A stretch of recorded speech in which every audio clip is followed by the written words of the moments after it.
news that we're waiting on, some other news breaking as we're starting the show. We'll take you through everything that you need to know today. I'm Chris Spags, joined as always by one of the best minds in basketball analysis and the proud owner of two new pooches, Mr. Fast Eddie Fear. How are you doing?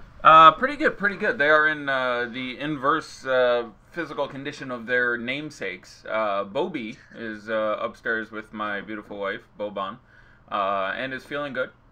Toby, his brother, Tobias, is suffering from a hernia, so he's still currently being cared for, but as soon as he's fully repaired, he'll be here, and I can get done sizing them up for their little uniforms. It's going to be so cute.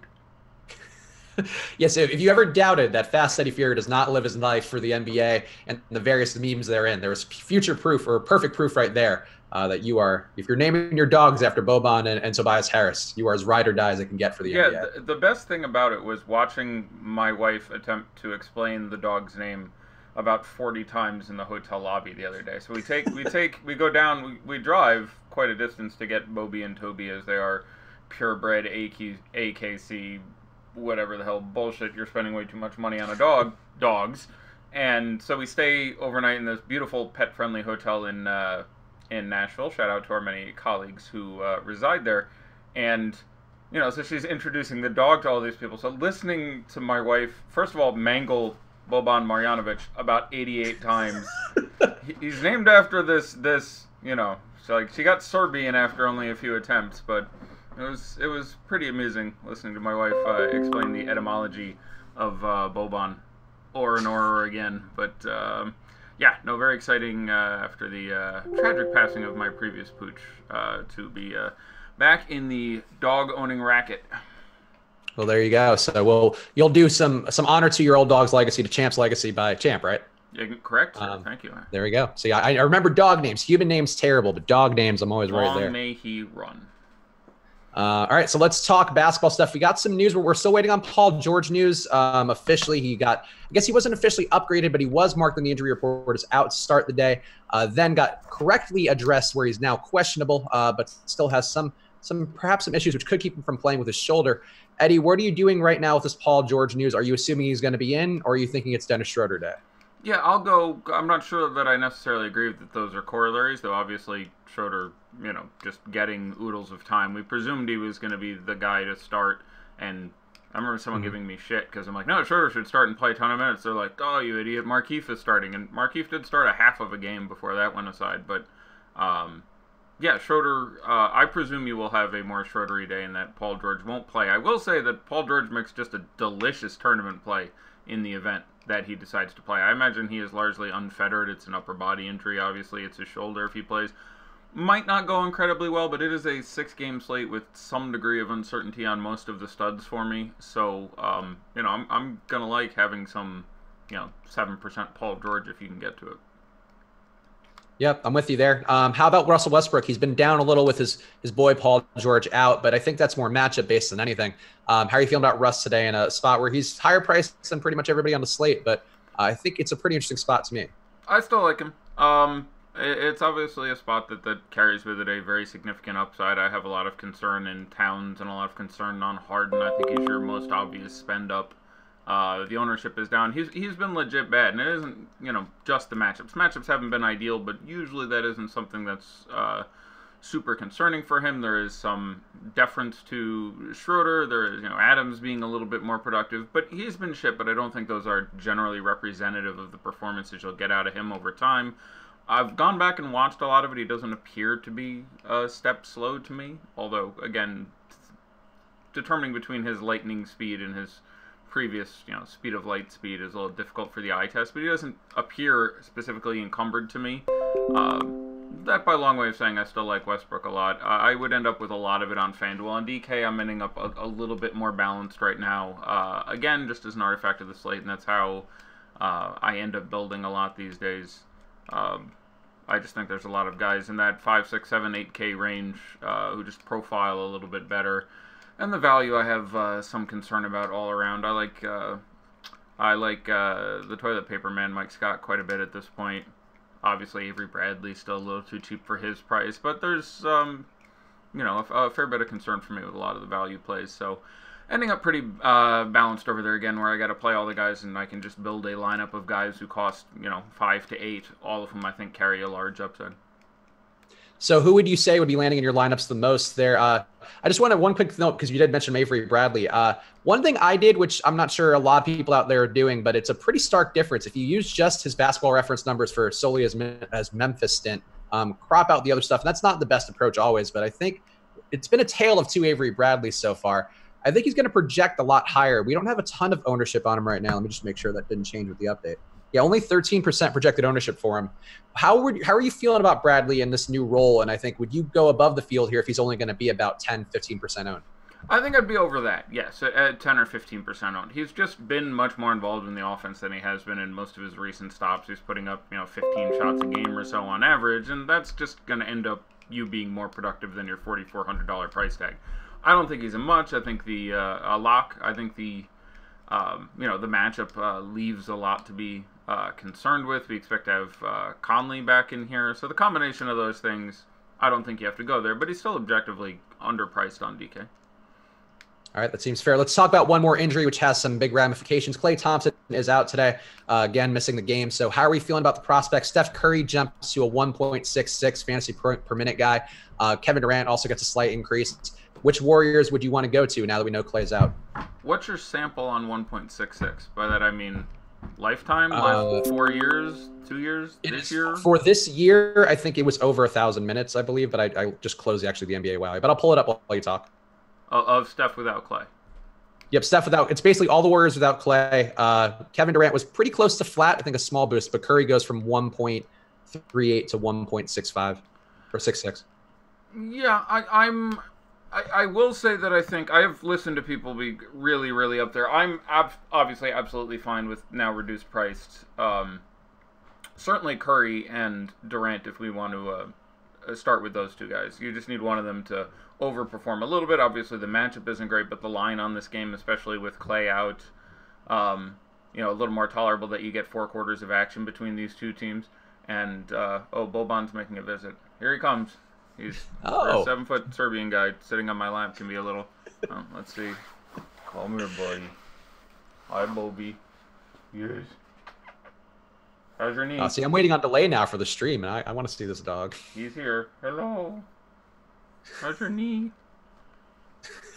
Oh, there's a buddy. I hope he doesn't actually resemble Boban. Now the anticipation is killing me. He's a little less furry, and the ears are a little smaller, but he's my boy. Okay. You can't see him. They didn't see his face. They saw him. There you go.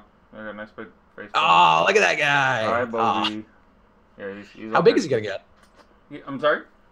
How big is he going to get? He'll get to about 20 pounds, maybe 22. 25, 22 apparently I'm told. But he's a small dog who doesn't get a whole hell of a lot bigger. Westies are fun. So but crazy, they think they're big dogs.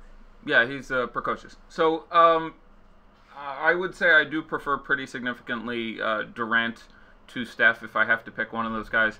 I think they're both just fine. I think the presence of Cousins is going a little bit under-mentioned and under-reported in some of the statistics. People are... He's a West Highland White Terrier is the kind of dog that is. He's a Westie. So I'm a little bit less aggro on it than other people are. I like Ben Simmons a little bit more than either one on DK. I like Kyrie still a little bit more than I like Steph, which obviously makes me nervous, but especially when you get Klay out of there, you end up in a real, pardon the pun, alpha dog spot for Kyrie, who has had some significant number of really big games against Steph in his career. So I'm a little bit more of a fan of playing him, but obviously I'm pretty close on them at this point once you take Klay out of there. I like Draymond a little bit more. He's obviously come down to being really, really cheap. My largest issue with him is I'm a huge fan of Aaron Gordon. I'm close to the point where if you're not playing Vooch, who, especially on DK, you should strongly consider playing, but if you're not playing Vooch, I'm a pretty big fan of trying to get Aaron Gordon in there. I think he's still Aaron Gordon, so you're dealing with, a real floor that just comes with him, but minutes have come back up to being consistently. I mean, they're fighting for their playoff spot. With him getting 36 or 37 minutes, I think he is poised most advantageously to take advantage here. Tobias, the most obvious liability on defense here. Now, saying that, there's junk left in the front court, so there's a real chance you just get super game out of Vooch. But I really like playing one of those two guys, and because of that, and liking a lot of the lower-priced centers, that leads me to having less Vooch than I might otherwise like, which leads me to having a lot of Aaron Gordon, which brings us back to where we started, which leads me to having less Draymond. But that being said, Draymond, at a price where, doing his Draymond thing, he can get there. They played the Celtics once this year. I think Draymond took 3 shots and still had 37 fantasy points or something. So, there's just a number of ways he can get there. So, like Draymond a lot, probably still my favorite. So I'll go with Draymond, Durant, Curry, Cousins in that order for playing those 4 guys. But I really like Kyrie, and I really like Al Horford, actually, still. I think he's going to go underrepresented for where he should be. He has been good against the Warriors, good against Cousins. However you want to judge it, I think this is a fine spot for him, a team obviously in a bit of turmoil that would like to win a basketball game here and there. So I like Kyrie a lot and Horford just a hair less, and then after that gets really dicey for me to go to any of the other Celtics. But I like those 2 guys pretty significantly. I would be over the field on them. I would probably be a little over on Durant, hopefully on Draymond as well, probably a little under on Curry, a little under on Cousins, depending what we have them owned at from that game. So yeah, just to close the loop on the fantasy points per minute conversation, Steph Curry in 502 minutes this season, 1.66 fantasy points per minute in court time without Klay Thompson. Yep. Kevin Durant, 1.49 and 602, and DeMarcus Cousins, 1.31 in just 80 minutes of court time without Klay. Yep. Which is about what he's scoring anyway, so... Yep, so not much change there, but a little bit of an improvement for both Durant and Curry. But I agree there's not enough of a sample size to see what Cousins is taking away from that equation too. And Curry has deferred the most, I think, out of everybody in that lineup. So I think you're right that it's not a great spot to load up on Curry per se. Yeah, I like, especially if you're talking about having some of the other guys. If you have, certainly Kyrie, I like running it back with Durant or Cousins or getting some way to come back with that bit of exposure. But generally, the more I tinker today, I still have more Celtics than Warriors in general, even with Klay out, which feels, dangerous. I think there's definitely a chance. But the Celtics D is still significant enough that I like the situation. I just like what it does for Kyrie most of all. When you get Klay out of there, it really opens up a lot of stuff for him to take 30 shots. So I can see a lot of ways you get just, again, pardon the pun, real alpha dog Kyrie here. So that's where I'm looking as far as that game. How about the wings? Any Marcus Morris for you? Because he's coming off of a down game, just played 18 minutes versus the Rockets. I like him here. He's popping up a lot for me, and I think I always like a guy coming off of a really down game. Seems like the minutes are a bit of a risk. Tatum as well, I think, interesting, and Hayward. How would you rank the wings there? Tatum, Hayward, Brown, and Morris. I would probably go just general interest and exposure. What's that with Klay? Sorry, I'm trying to figure out who's going to guard who at the rotational spots here. I would probably end up with Morris as my favorite of those, followed by Tatum, followed by Brown, followed by Hayward. Okay, yeah. Hayward has not been doing a lot recently. He keeps popping out because value-wise he looks great, but yeah, it's $3,900 on. I mean, this is a slate where there's not a lot of guys I like. Site dependent, there's 4 to 7 guys basically, depending what site you're looking at, that I'm like, I'm excited to play that guy at his price. So getting through them, all right. So Steven Adams is, looking at my center rankings in either the worst or the second worst matchup you can get if you are Karl Anthony Towns. He has generally done an exceptional job against him, including this year where he's just stepped on him. But he's really stepped on him for several years. If you go back to all their matchups, you do get a couple games where you got 62 out of Karl Anthony Towns in one, I want to say, and 62 in one, 66 in one. But the 10 games surrounding that are 33, 33, 40, 40, 46, 46, 35, 43, 40. It's a shit matchup, and when you have the other options in there, he tends to be a little deferential because he's just not super comfortable in the matchup. And again, to go back to any of those good games, you have to go back to at least 5 games. And in 2 games this year, you got 33 and 33 out of Karl Anthony Towns versus the Thunder. He's not out of play, but he'd be really close for me. And I love Karl Anthony Towns. He's one of my favorite players, and he's played his 300 and whatever games in the NBA. I may have seen every minute he's been on an NBA basketball court. he just doesn't look comfortable there, and credit to him, doesn't really force the issue. So if you're still minus Teague, minus Rose, if Wiggins is out, if there's, if the team is still understaffed to some degree, sure, I think there's a real chance he blunt forces his way to a big game. And certainly no reason that, it could obviously still happen, but I really, really love Vooch, who is well cheaper, and I love a lot of the mid-range center prices. So I would have perilously little Karl-Anthony Towns on this slate for a 6-game slate. I mean, very, very little. And conversely, by the way, in those 2 games, and again, this just follows and makes sense. This is the 3rd time this year the Thunder and the Timberwolves have gotten together. I think Wiggins has 45 and 60 or something in those 2 games, which doesn't surprise me at all because someone has to shoot the goddamn ball. And both those games are with Paul George in, by the way. Now, presumably we're taking Paul George out, which is going to lower your wing defense by another level. So, yeah, Wiggins is one of my favorite guys. I just think there's a real chance he blunt forces his way there. The price on both sites is a little bit too cheap. So, Towns is, at best, my 3rd favorite Timberwolf in this game. So you have some Jeff Teague interest too. Yeah, the Wiggins thing, he's shot at least 22 times, I think, in both matchups too. So I think that all fits your narrative of Towns deferring. But what about Jeff Teague? Fine. I slightly prefer Darren Collison. I'm more confident in the minutes in that matchup. It's a couple $100 extra, obviously, but I would rather play Collison taking one shot at it. But I'm fine with Teague. There's a ceiling there to be achieved when he's only $5,300. But generally, I would go to Collison at a similar price before I went to Teague. But I think he's just fine. I think it's a solid tournament play. But again, I would be pretty overexposed on Wiggins, I think, and for that reason, don't feel the need to take multiple cracks at it in this game. Although it is a game with a lot of pace on a slate that has a lot of pretty shitty games, honestly. So I wouldn't have an issue having 2 of these guys. Yeah, that's about where I come down. So a lot of Wiggins, certainly some Teague. I'd be a lot of lineups in until Towns made sense for me. Vooch against the 76ers has 2 games this year, 50 and 70, I want to say, including a very rare triple-double out of him. And Embiid was in both those games. So now your center minutes are going to be manned by Mike Scott and Amir Johnson. There's just a massive, massive ceiling there for him, and he's just cheaper. I have him projected for more fantasy points right now than Towns.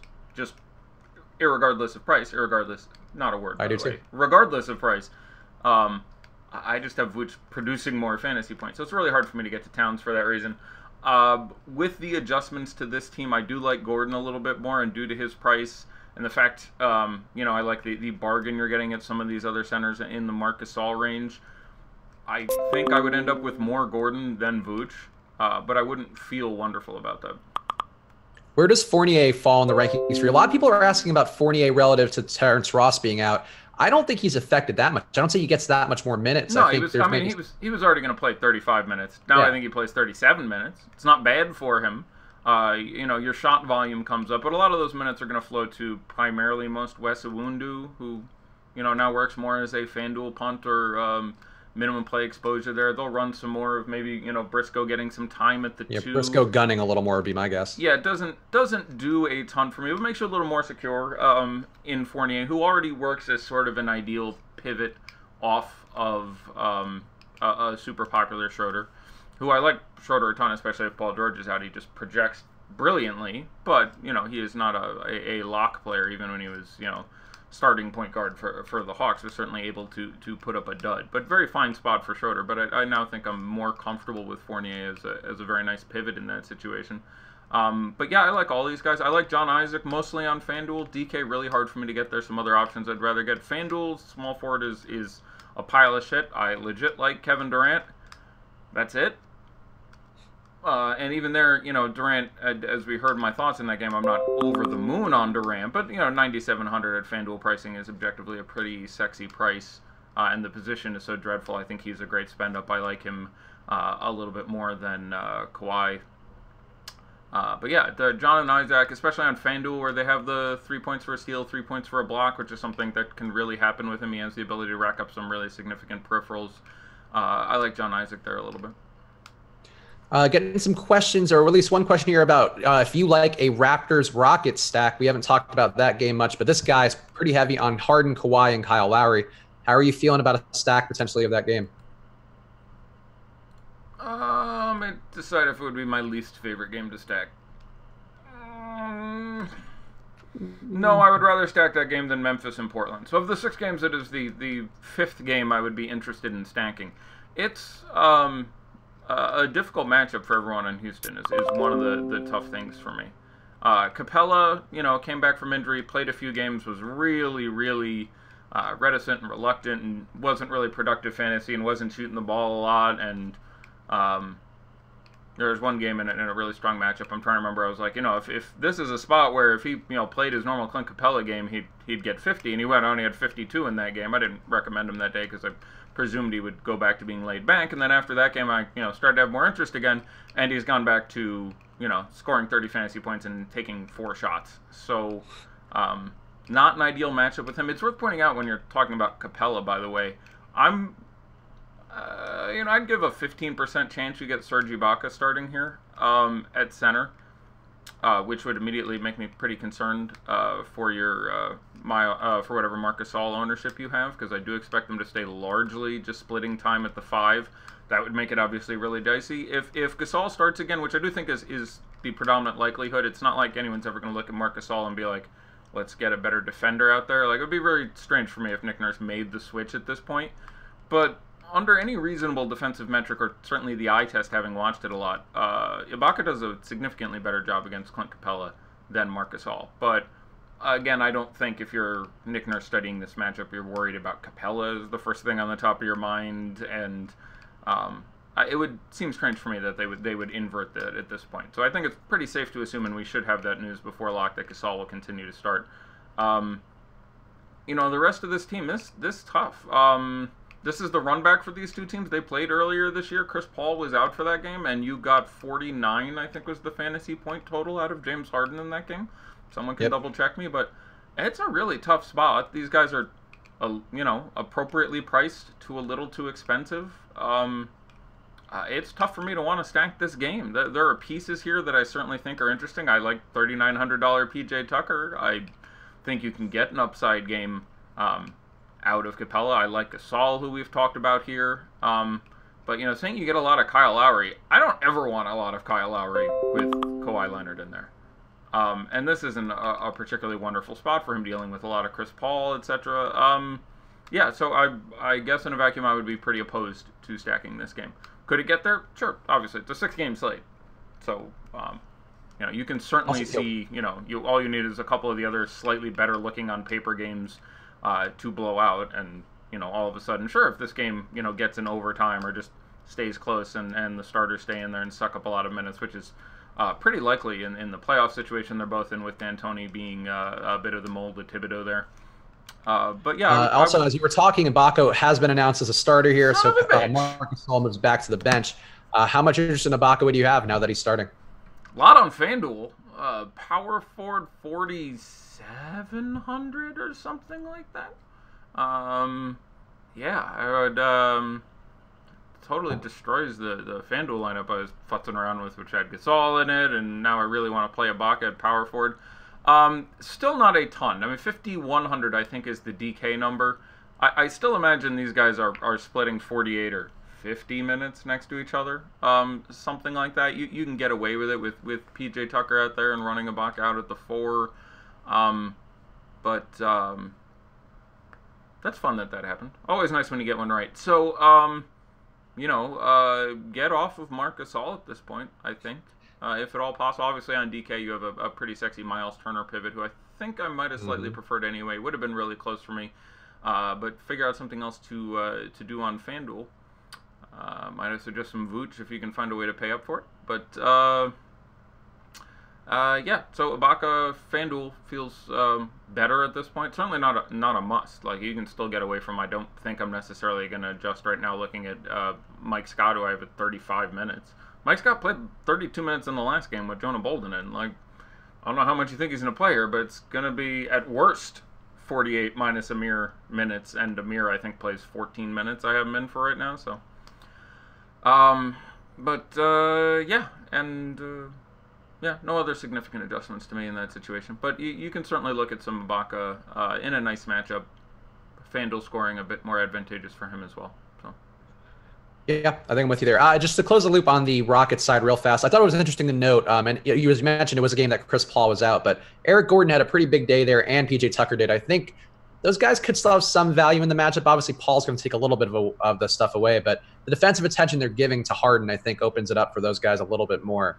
So at least one of them I wouldn't mind in a lineup, and Tucker is a guy I'm definitely on a decent bit. Yeah, $3,900 Tucker's it would be one of my favorite value plays. I don't think that matchup is apropos a lot. Again, Chris Paul is out. PJ Tucker's production is more happenstance than most. He can get defensive stats. He can make some open threes, which are a little less likely against this team in general. So the FanDuel price right out of play for me really on PJ Tucker with some of the better power forward options available there. But $3,900 on DK.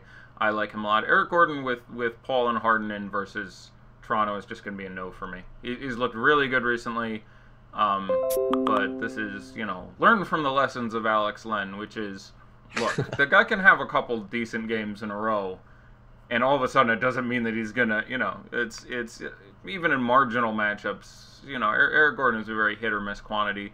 You want to play Eric Gordon, that's fine, but there's Schroeder in there, and Fournier is in the world, and underpriced Andrew Wiggins, who I've talked about extensively. I think you're being too cute with Eric Gordon. So, I would have little or none of... Also, we got news from the Grizzlies. Avery Bradley officially available to play. Ivan Robb also available to play, and people in the premium Slack asking if you think that affects anything. How do you feel about Rab being in, and does that affect anything for you? Not a ton. I still think they work around giving J-Val as many minutes as possible. Rob, quasi-puntable at this point. I like J-Val a lot. I probably, based on what I'm guessing the ownership would slightly prefer Nurkic even in getting his 28 minutes or so, which is what I have him projected for. He can do some real damage in that time. Not a great matchup for either of those centers, but getting Gasol out of consideration does, make that a little more interesting for me. I can certainly see... doing something there. So one fun fact about the Jonas matchup, which I stumbled upon today while doing my research, he has not been under 5.4x value versus the Trailblazers since the 2015 season. So okay, that's not all Nurkic, obviously. That's a lot of Nurkic, obviously. He's always a very efficient fantasy producer. It's just I don't think they're really ever going to stretch him much beyond 30 minutes. The matchup certainly still isn't ideal. No issue with on a medium slate, and again getting Gasol out of there, getting some exposure to Big Val, but pretty average spot for me, not making my socks roll up and down. All right, I'm a little over that on Jonas. I think he's a guy who jumped out, but I agree. Miles Turner, I would say, is probably a preferred play. We actually had one question about cash lineups. Sure. Would you go Vooch or Adams for the best center on FanDuel for cash? Yeah, I think your brain is in the right place looking at those two guys. It really depends with everything else you're doing. I imagine I would have Vooch more often than not, but I think Vooch and Adams are two very reasonable places to look at it. Yeah, I think if Paul George gets ruled out, I think Adams gets a little more appealing as a cash center, but if he's in, I don't think I love Adams quite as much personally. Yeah, that's fine. I like Adams. The matchup for him has been generally positive, and again, there's a pretty big sample of looking at him and Towns out there. So I still think Vooch is where I'm going to land there. Again, the back-to-backs, the Timberwolves do play tomorrow. No one is on the back end. The Timberwolves, Celtics, Bulls, and 76ers play tomorrow. If that factors into your calculus in any way. Yeah, definitely slightly increases the likelihood of the Celtics just getting rolled and giving up fast, I guess would be the one thing to note there. We are at the halfway point of the show, so let's do a little halftime daddy like, see where you're falling on a couple of the top guys. Number one on the list, and we just got an update. Let me make sure this is the most recent one. Yeah, okay. Most recent update as of 7 minutes ago. Darren Collison now number one on DraftKings at 27% ownership. How does daddy feel about that? Largely ambivalent. Fourth meeting this year between these two teams, but so many moving pieces between the trade deadline and Porter coming in and Dunn being absent for large parts of the year and the evolution of Lauri Markkanen and oh, in those 3 previous games, Depot played 2 of them, and so it's not a lot to take away there. In the one game that Depot didn't play, there was no Chris Dunn, which doesn't help, but I think Darren Collison had 35 to 40 fantasy points in that game. 5,500 is just a good bit too cheap. So on DK, I think that's a good price. So I will hesitantly say I like it, but it's in the right ballpark as to where I think it should be. All right, number 2 on the list, your guy Andrew Wiggins, 24% expected ownership. How does Daddy feel about that? I still want more. Obviously, you know, my guy. I'd rather he be less popular than that, but yeah, I'm just, you know, building, like, that's the best game on the slate. You want to target someone there. I'm saying I think Towns has trouble, and if there's a guy there who's going to put his hand up and be like, ooh, I'll shoot the ball, it's going to be Andrew Wiggins. He's crushed it a couple times in a row. There is a noticeable floor, so anytime you have anything resembling chalk Wiggins, I am given to pause, as any logical person I think does. But yeah, I will like that again. I will get on top of that number.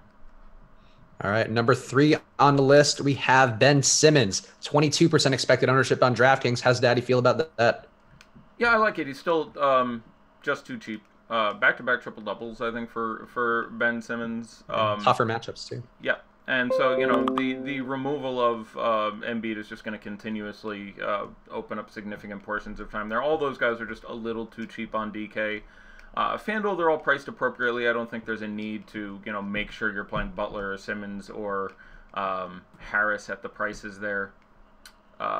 You know, objectively on FanDuel, I prefer Kyrie Irving, I prefer Steph Curry, I prefer Russell Westbrook even at his price there. So he'd come in pretty late for me. But on DK 8,400, where you are getting triple-double bonus, I would like that as well. I expect, again, I would be more inclined towards balance. So, again, just barely. So far, we've got 3 guys. I like them all. Wiggins, I would probably be significantly over. The other 2, I do think I would be barely over just because of not having a lot of Towns. Guessing that's where it'd come down. Speaking of that Towns conundrum, Nikola Vucevic, number 4 on the list now at 21% expected ownership. Yeah, great, love it. I'd want more than that, too. I'd have trouble getting to it because of the other things I like, how little I like a lot of the value. But Scott being available now, running, you know, some combination of Scott, Tucker, you can make it work, and needing to now fill in for Marc Gasol. Yeah, I like Vooch if you can possibly do it. Again, I've Vooch predicted for 55. Like, that's pretty juicy. And number 5, closing out the list. Actually, it's a tie. You know what? It's actually a 3-way tie for 4th. So technically, these guys are all in there. But along with Nikola Vucevic at 21%, Draymond Green and Jeff Teague, that trio all at 21%. So how does Daddy feel about those remaining 2 we haven't talked about? Green, I suspect because I like Gordon so much, I'd come in barely under that. But it's about, yeah, it's I'm about with the field on those guys except for Wiggins, who I do think I'd come in pretty significantly over on. I'm guessing I'm a little over on Draymond and a little under on Teague. But again, no strong takes on their presence there. No Shumpert, no Kenneth Faried. Oh, okay. Kenneth Faried was an interesting play today, so that's tough. Who does that help, if anybody? Tucker gets 3 more minutes, so he's playing 41 minutes of not being terribly productive at fantasy, but feels good. Doesn't do a ton there. That's, you know, slight cookie for Capella, slight cookie for Tucker. A little bit for you know, Harden and Paul, but not a relevant figure, under 1%. So doesn't change a ton. All right. Here's a question, ownership related question, I guess, also news related from Aboshua. What is the correct way to play this with still no certainty about Paul George? What would a high stakes guy do? Just avoid? I think you know, we will know before that. So tonight we have 6 games: 2 at 7, 3 at 8, 1 late. It's 10 or 10:30. Don't know. It doesn't matter. I like leaving myself some room to be able to get some exposure to Paul George. Like, he's super expensive. You know, objectively, points per dollar, I'm going to prefer Kevin Durant at this point for $1,200 less, or $1,500 less for Kawhi Leonard, or, you know, $3,000 less for Tobias Harris. But you are not going to have a lot of ownership to Paul George if he gets ruled in at $753. So I guess my answer would be have a pivot in mind. Probably my pivot is hopefully something with Westbrook. Maybe take out Wiggins. I mean, again, he's been exceptional in this matchup twice this year with Paul George in there slinging, but does make his matchup worse. So but have a plan to play Paul George himself. I don't think there really is. It's something like take out Westbrook, Wiggins, Schroeder, 2 of those 3, put in Paul George and other guy designated X who is in that 8 p.m. game or later, but just sort of have a Paul George late swap plan. I still think it is, it's still somewhere around 50-50 that he plays. I don't think there's a reason to do it on FanDuel at this point. So non-late swap sites, I think you're being a little too cute if you're trying to make that happen. But, yeah. Speaking, I guess, of FanDuel-related plays, who would be your favorite drop guys today for FanDuel? I'll count Mike Scott, because he has a possibility of getting there. I obviously like punting small forward. My favorite small forward punt, I'm trying to remember Owundu's price there. It may now be Owundu over Tyreek. It would have been Tyreek for a while, who is all the way down to the minimum on FanDuel. So is Owundu. At this point, I think you're getting 25, 26 minutes out of Wes Iwundu, so I will go with Iwundu and then Tyreek at small forward are the first 2 that come to mind, and then Mike Scott at 4,500. Nothing else jumping to mind, but I will as you load up the next question, I will look at some of the cheap value options and see who else screams out as a guy who I want to play but not score. This isn't even a question, I just want to point out the humorness. Somebody in the premium Slack, Lazarus Taylor, saying, feeling like Paul George is playing FYI. Oh, okay. So if Lazarus Taylor's feeling like it, then I think we're good to go. Again, astride having any additional information that's sort of, a hunch, a lot of times I tell people that they should trust their gut a little more than they do, because again, your gut is informed. You may feel like it's just something that's coming up out of nowhere, but a lot of times people have a gut feeling, because they have accrued some amount of subconscious information, and that's from whence your gut exists. But that strikes me as just sort of a random, like, yeah, I could see this happening. And Paul George, competitive guy. Again, I think I'm around 50-50 there still, but good time. Somebody in YouTube saying something which I just want to confirm. They're saying that Vucevic is on a minutes limit, but I think this person might have just made up a fake tweet and attributed it to Fantasy Labs, which is like the most bannable offense of all the bannable offenses. To my knowledge, that is the case. Or they're looking at an old tweet. Frequently, someone will tweet something from 19 months ago where Vooch was on a minutes limit. And oh yeah, no, this guy's just making stuff up. Yeah, Seth Yates, you're a bad person, Seth. You're gone. Seth Yates is, I presume you know the reference there. Oh, that's right. That's the guy who stole the money, right? Or yes, whatever. That is so. In fairness, he was not trying to, I find that less egregious when he is, picking the name of, Al Capone or someone who is known for being duplicitous. He wasn't really trying to slide it through, and we're not 2 minutes before lock. We're 21 minutes before lock. So don't do that. Still dick move, but, day ban, not 2-month ban for me for that one. Look, I am the Batman of the random YouTube commenter who's not following DFS scams over Super Bowl squares, so I'm protecting you from the Seth Yates character. Some number of people would see that and be like, oh, really? Yeah. It was a lot of work though, because he pasted in the tweet so it had the text of it being a verified account and everything, which is just a lot of effort to go through to dupe some idiots. That is a lot of work to get there. Be better, people who are faking things. Let's go through the YouTube questions, or excuse me, the Slack questions. Here's a good one: Ben Simmons versus Kyrie Irving. Who gets more raw points on DK? I have Kyrie Irving for 1 more point.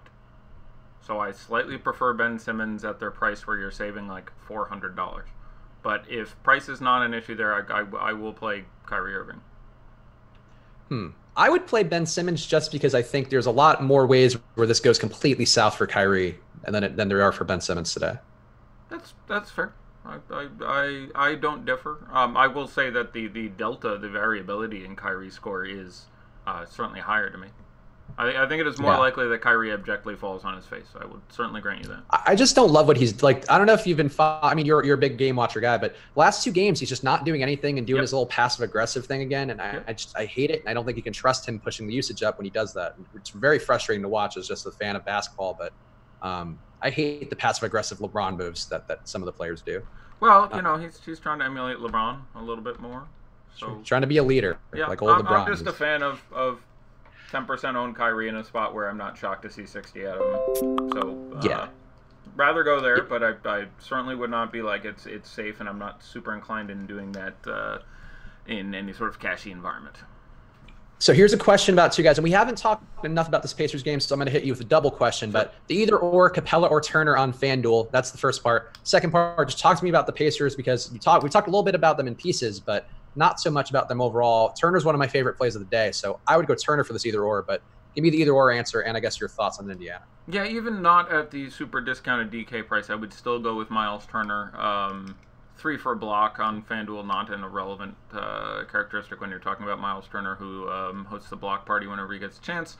So I would still stick with Miles Turner there to answer your question. All these guys much more excitingly priced on DK. You are getting a discount of like $900 all the way up to like $1,900 on these guys on DK. So on DK, against the Bulls team that has played better defensively and played better in general defensively, I like guys from this game. I like having a pacer. I like having 2 pacers. And that's all of them. So Collison, Wes Matthews, Bojan, the Deuce, and Miles Turner. I like all those guys. So FanDuel, they're all priced much less exciting, where it's, you know, 7,500 as opposed to 5,700 for Miles Turner, and Thad is, I think, 7 flat instead of 5,900, and Wes Matthews is 51 instead of 4,000, and Darren Collison is 74 instead of 55. So on FanDuel, you know, Bojan is the closest to still being appropriately priced. You know, the absence of Marcus Gasol and, again, the block upside makes Miles Turner a little more exciting. So FanDuel, I still like Bojan quite a bit. I like Thad quite a bit. I'm sorry, I like Miles quite a bit. Thad, playable. Wesley Matthews, playable. Darren Collison, playable. But it's really a tale of 2 sides there between those guys. All right. What about the Bulls side? Because Zach LaVine actually had 46.5 fantasy points. I think that's what it is. I'm trying to remember offhand. Last time they played, they were looking better defensively in that last matchup. I think the Bulls are an interesting team to play. Otto Porter we've seen play well versus Memphis. I would say Memphis and Indiana, at least in my mind, comparable kind of matchups. How are you feeling about the Bulls side and maybe a potential game stack of this one? I think it's workable. Again, the DK price is vastly superior, where you're getting, not on Zach LaVine. If you're playing someone on FanDuel, Zach LaVine the closest to appropriately priced. It is 74 versus 62 for Otto Porter, 91 versus 82 for Markkanen, but Zach LaVine, I think, is 8,000 versus 7.6. You know, so that the price most tolerable there on FanDuel. DK, all those prices cheap enough that it would be, you know, my 3rd favorite game to stack, but I can certainly see, you know, Markkanen would be my favorite one. He's just, you know, really stepped his game up, even in difficult matchups, repeatedly getting you 40, 50, 60, 40, 50, etc. So 8,200, I still have a fair amount of interest in Lauri Markkanen. Marc Gasol being out again, opening up a little more big space for me there. But not a huge fan of anyone on the Bulls. Porter a little too cheap on DK. Markkanen, again, as we discussed, in play. You know, in a tournament, if you want to have Chris Dunn. But it's a legit bad matchup. I think you're being a little too cute if you have more than a piece of the Bulls outside of some sort of game stack. Okay. Here's a question. I don't think we've done this with you, but it's something that Josh and I have done on a few live streams, and we were doing the NBA. Our guy McCod in the premium Slack asking for the Shabazz Muhammad of the night, which be best defined as the player who's pretty terrible, low priced, but could be in a tournament winning lineup. I think this is kind of your wheelhouse kind of pick, Eddie. So who would be your pick for a guy who fits that criteria? Oh, if I can't have PJ Tucker, you know, the previously mentioned punk guys on FanDuel between Wes Iwundu and you know, Tyreek Evans. Certainly against the Bulls, you know, you can see beating up a 3.5, 3.3 price tag. You know, Mike Scott's a little too chalky to get that designation, and too many of the minutes are going to be there. You know, no one else super jumps out to me. I don't think, you know, probably you get Damian Lee getting the time again for the Warriors. He just doesn't do enough when he's out there, you know, astride multiple All-Stars. Iguodala, I guess, if he counts, will get, you know, an extra minute or two and play, you know, 27 instead of 25. Especially FanDuel, the scoring, particularly towards him, cheap enough on DK. So he'd be another guy I'd consider some exposure to there. But no one jumps out at me as I'm shitty and cheap but will go off tonight, or I probably would have mentioned him already. Yeah, don't have Isaiah Briscoe I'll throw into the mix too, just because his ceiling popped for me for some reason on my projections, and I don't know why. Not one I'm trusting at all, but I did throw in one Isaiah lineup once we found out that Ross was ruled out. So that'll be my bold take.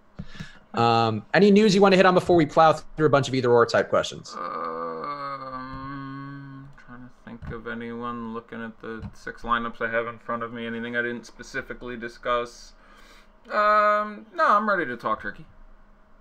All right, so let's see. Either or is we got Siakam, Capella, or Fournier and Cousins for a DK GPP. I will take Fournier and Cousins. Given the matchup, I can't Capella. Again, you may randomly see it turned on here, but it legit is concerning for me. So I will go with the other side of that one. Oh, I forgot. I almost didn't talk about stupid CJ McCollum thing. Look. Oh, yes. See, so it came crashing to a halt. Still shot that game, though. Still got a lot of shots. CJ McCollum had a couple-year stint of being very, very good against the Grizzlies, where Lillard was not particularly good, which, again, not as concrete, and, again, guard rotations and defensive matchups not as consistent as looking at centers, but in your SAT question format, Karl Anthony Towns is to Damian Lillard as Andrew Wiggins is to CJ McCollum, which is a long way of saying CJ McCollum had a dumb streak against the Grizzlies for, I want to say, 5 consecutive games before the last one. And the last one he had, I think, 18, 19 fantasy points. But in the 5 previous to that, he had like 35, 45, 50, 55, 55 or something, where it was not completely random, where Conley does a fairly good job on Lillard. Lillard, in those 5 games had 45, 45, 40, 35, 30, something like that. It was not a great performance from him. McCollum took a lot of shots, made a decent number of shots. This matters very little to me. 6K CJ McCollum on DK is objectively kind of sexy, and I like him for that reason. 2% I can point out that it's not impossible to see the narrative again being revisited where Lillard doesn't do a lot, who again at $8,100 is not out of play. That's a very, very cheap price for Damian Lillard. But I would rather play McCollum. Again, these teams aren't even that similar. The Trailblazers fairly similar. The Grizzlies obviously have rotated a lot of staff since then. But anyhow, don't sleep on CJ McCollum entirely. I will just reduce it down to that and move on.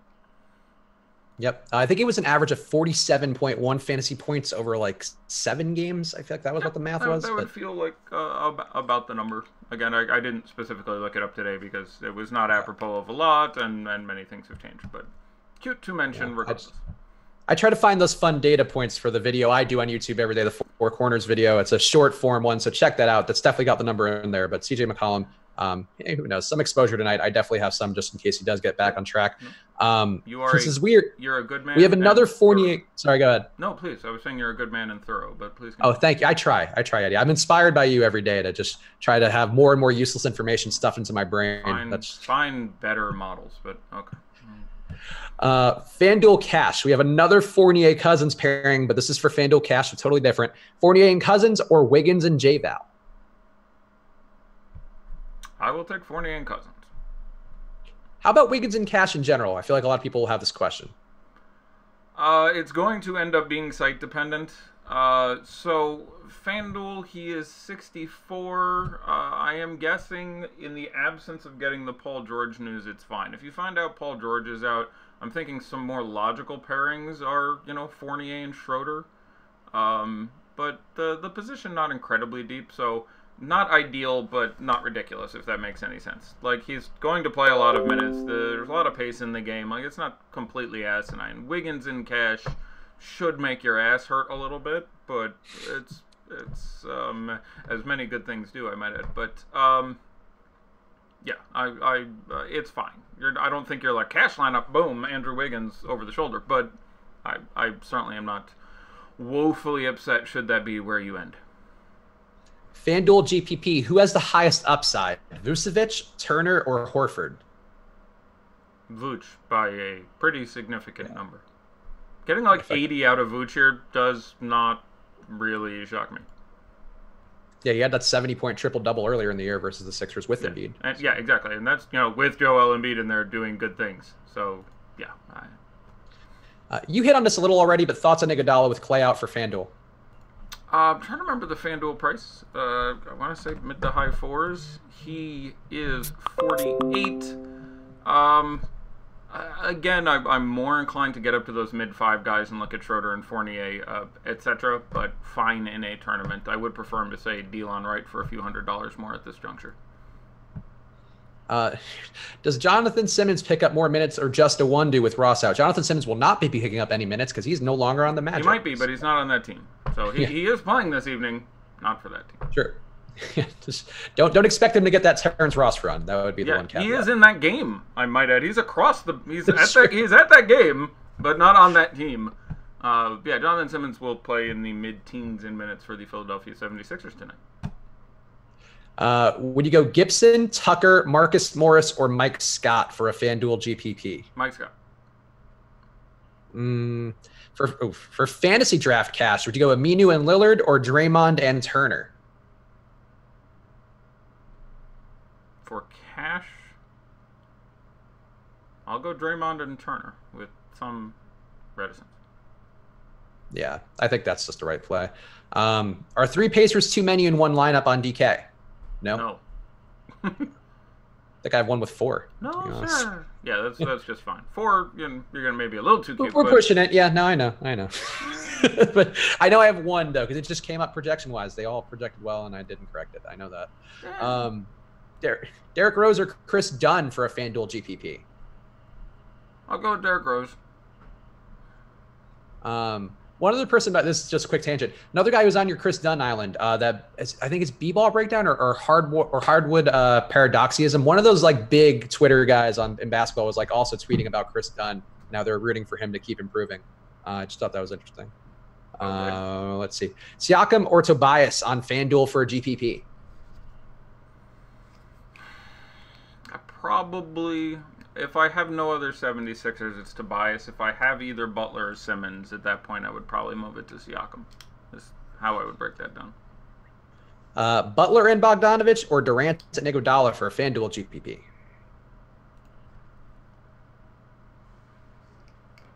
I put Durant and Iguodala. Nurkic today for a GPP, yes or no? Yeah, I'm fine, especially 7K on DK. I like him with even in 28, 29 minutes. I do think the upside is there. Tyreek or a one-do as a FanDuel punt? Now I'm probably barely on a one-do. They're both your designated drop, and that's fine. Yeah, I'm barely on a one-do at this point. Again, I project, I project them both for 19 fantasy points. Tyreek in his 17 minutes and a one-do in his 27. They're both thoroughly uninspiring options. I'll go with the more minutes and say a one-do. Clint Capella's highly rated by Osmo, and he's at just 10% on DK. How are you feeling about him? I am generally concerned. The matchup is particularly bad, and he has been uninspired and uninvolved in the offense in 6 of the 7 games since he's returned from injury, so I have some concern. There is a massive ceiling there. Him going out and getting 26 and 14 doesn't strike me as impossible, but I think the more likely conclusion is that he puts up, 30 fantasy points again, so largely disinterested. I think he's absolutely fine in a tournament. The absence of Marc Gasol opens up some room to get him into your lineups, but strikes me as a worse Miles Turner in general. Yeah, no Fareed makes me like him a little bit more, and the price is appealing, but I didn't get there for my lineups today, so can't personally advocate for old Clint. Fournier is the cash play over Schroeder on FanDuel, question mark? Right now, yes. All right. Gasol or Miles Turner for a single entry GPP? I would assume that's got to be Turner now that we know Gasol's not starting. Yeah, Turner not close. I literally have them, Turner with 9 more minutes at this point. So. Harris or Butler? No site given. I have Tobias Harris projected a little bit higher, so I'll go with Tobias Harris. Price will obviously change that around for you quite a bit. Yeah, I think I have more Butler than Harris, but I think Harris is a much safer play who has comparable upside, so I don't hate that. Kylo Quinn and Draymond or Aaron Gordon and Aaron Baines for FanDuel? Kylo Quinn and Draymond. It hasn't happened in a while here, and we're generally expecting to see. But again, Sabonis isn't there, so I like Kyle Oakland in tournaments. If you're going to do that, either site, I can see running him. Ford eligible on DK. Like, it's not a spot in which I'm, over the moon for him. But you just, especially if you are not playing Miles Turner, you get some obvious leverage against the field there. So, yeah, I like the cock. Any issue with playing Vucevic and Gordon together in a GPP? I'd rather not, but it can still be done. Make sure you're running it back, in my opinion, with some 76ers at that point. But no super issue if that's where you happen to end up. Would you go Wiggins, Vucevic, or Irving and Gordon? I'd go, Wiggins and Vooch, but I obviously like both those pairings quite a bit. Would it be Jimmy over Tobias for you on DK with a little bit of a price difference? Yeah, when you're going to get into 7,100, I think it slightly equates that way, but very similar. Let's see. One or the other. Would you go Curry or Durant on FanDuel? Durant. Let's see. Are you? I guess this is for sure my money, but are you off Marc Gasol now? He's coming off the bench. Yes. Let's see. Chris Paul or Steph Curry for a FanDuel GPP if you have Durant and Iggy already? Steph Curry. Curry or Kyrie for a DK single entry GPP? Kyrie. Paul and Turner or Curry and Adams for a FanDuel GPP? Curry and Adams. Curry or Kyrie? I feel like I'm trolling you, but I swear to God, it's all Curry questions. Curry or Kyrie for a FanDuel GPP? Kyrie. Thad Young or Aaron Gordon? There we go. Aaron Gordon. Fournier and Draymond Green or Justin Holiday and Dennis Schroeder for FanDuel cash? Fournier and Draymond Green. Steph Curry or Seth Curry? Steph. They might not have been a serious question. Let's see if YouTube's got anything because we just cleared premium Slack. I feel like we're making great time on a road trip with how we cleared that out. No, that was exceptional. Let's see. Collison or Schroeder? I'll go with Collison at the moment. Damian Lee or TJ McConnell? FanDuel, TJ McConnell, DK, Damian Lee. BJ Tucker or Mike Scott on DK where there's a $100 difference? Mike Scott. All right, let's see. I think we got everybody. Mo or Wes for a cash play? Yeah, we didn't talk about Mo Harkless. Again, Turner being back muddies the water there a little bit, but still Mo for me. Okay. Aminu also popped up a lot in my projections today. I just feel like I'll say that. Yeah, fine with me. Getting Turner back messes that all up a little bit in the matchup isn't ideal. Those all strike me as sort of tournament plays, but I'd slightly prefer Harkless to Aminu and all that around. But yeah, I'm fine with any of that in moderation. All things in moderation. That's true. All right, we are locked. Well, no, we're not locked. Shit. Wiggins or Turner for DK utility? We are locked. Turner. Okay, now we're locked.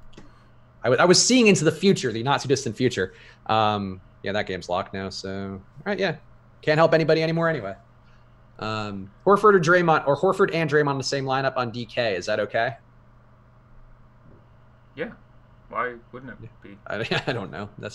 Nixon's a smart guy. I don't know why he's asking that, but sure, no issue with that.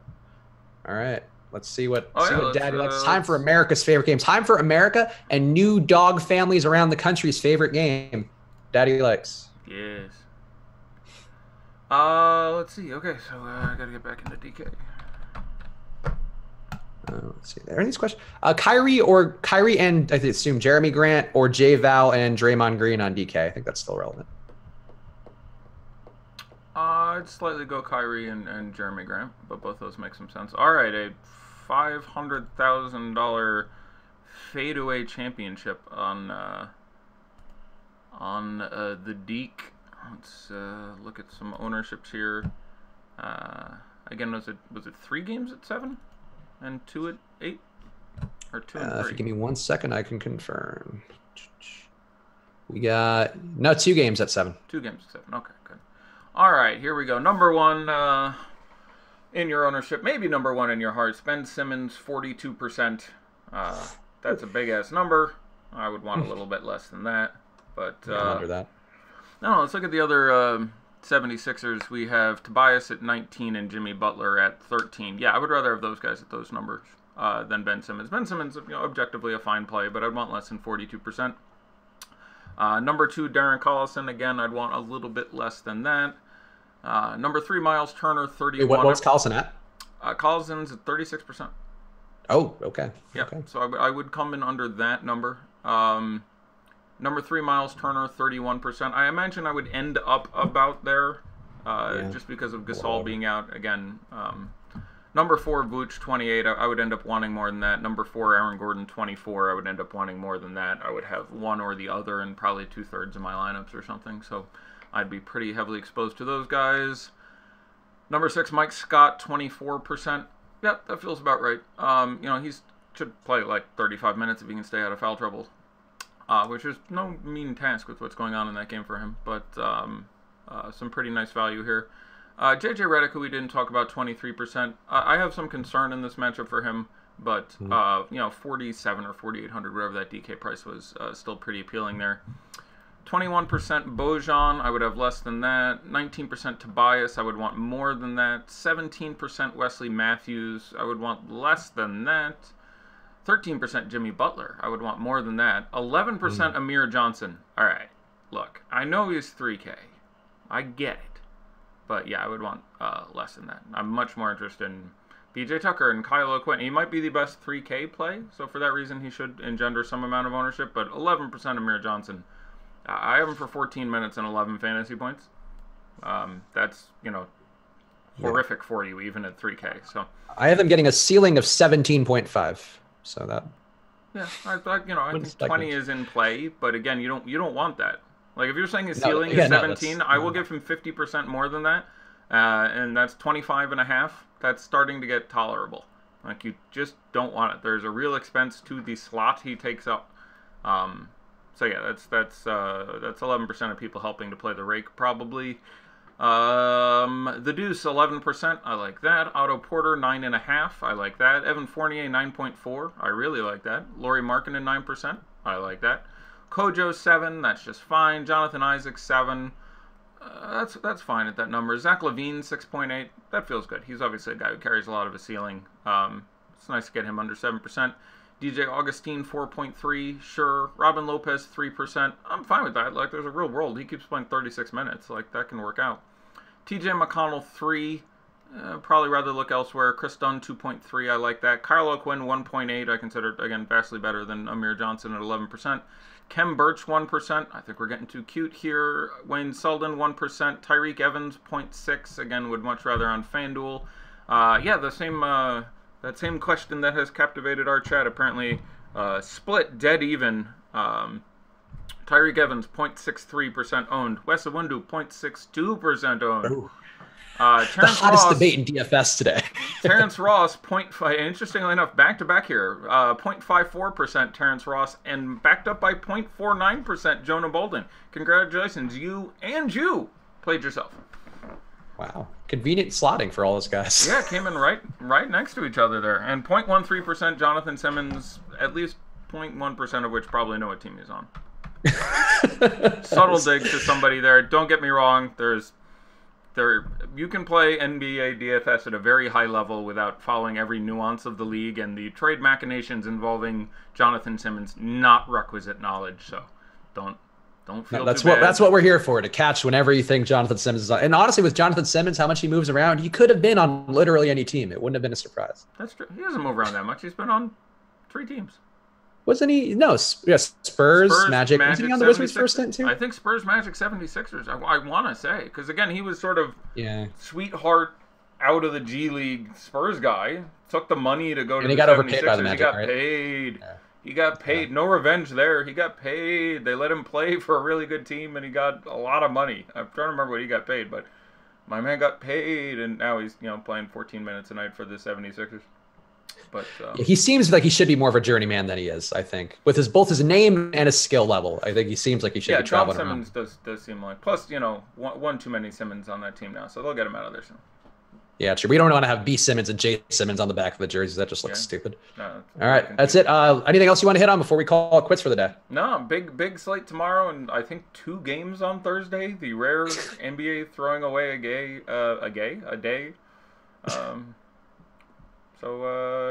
Big slate tomorrow. So we'll be up in arms and ready to go for it. Yesterday was good. Had a couple decent winners. Rubio stopped me from having a truly exceptional day, but I was a little more tepid on Alex Len than most, and said on DK I would start with 2 centers in my first lineup. I would play Dwight Powell and Rudy Gobert, and I said I think they'll get you 40 and 50, and that's like exactly what happened. And so a lot of the people got there on DK, but I like Rubio a lot, and he stopped all those lineups from winning everything, and instead a whole lot of min cash out of that. So that was frustrating. I thought he was better off, would play 30 minutes. He played 26 and looked like shit. So unfortunately, that's sort of shit on the day. Although, I in fairness, I likely, when BI went out, would have pivoted to a butt ton of Rondo in that spot. So a couple of people who did that should have been in good shape. Yeah, I was with that same train, even though I did do the show with you yesterday. I had Gobert bailed me out quite a bit. Gobert and Rondo, and stupid LeBron, man. I mean, the Lakers are just done now, but... Yeah, it was. I mean, LeBron and Giannis both gave you, close to 50. The Bucks going down again to the Suns. Season series for the Suns. Swept them. That's not what I expected.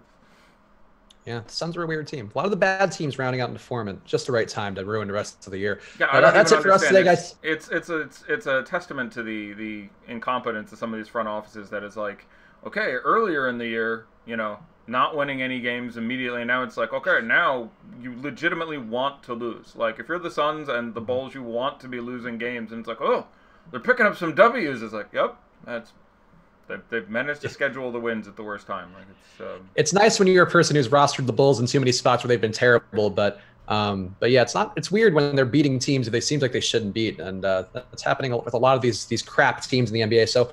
But we'll keep you abreast of that every day here on Live Before Lock. I'll be back tomorrow with Eddie. Make sure to like the video on the way out. Of course, use that promo code Live Before Lock if you are going to play some night slates today. We are kings of the night slate in the DFS industry. Ownership projections dedicated just to that. So get in there now. Promo code Live Before Lock will get you 50% off of your first month. Get all of Awesemo's data that you need to have some winning lineups today in the late slates. So check that out now. And yeah, we'll be back tomorrow. So thank you guys for watching, and good luck. Bon chance.